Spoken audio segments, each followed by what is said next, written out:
ఈరోజు మనం దొడ్డు బియ్యము ఎలా వండుకోవాలో నేర్చుకుందాం. చాలామందికి గంజిగా మెత్తగా అయిపోవడం జరుగుతుంది కదా. సో ఈరోజు ఈజీ ప్రాసెస్లో మనము సన్న బియ్యం ఎలా వండుకుంటామో అలాగే వండేటట్టుగా నేను మీకు చూపిస్తాను.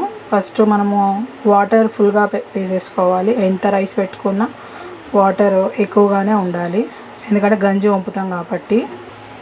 ఇలా ఉడుకుతుండగానే ఇది గంజి ప్రాసెస్లో అంటే లిక్విడ్గా అంటే మరి థిక్ లిక్విడ్ అవ్వద్దు, మామూలు లిక్విడ్ లాగానే ఉన్నప్పుడు వంపేసుకోవాలి గంజి. సో లాస్ట్కి మనము ఒక నార్మల్ లైట్ వాటర్ ఉన్నట్టు ఉంచుకుంటే సరిపోతుంది. అంత గంజి ఉంచి ఇంకా దమ్ముకు పెట్టేసుకుంటే మనకి మంచిగా సన్న రైస్ ఎలా ఉంటుందో అలాగే ఉంటుందన్నమాట.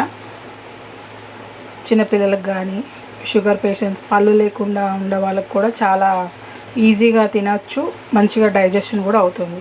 థ్యాంక్ యూ అండి.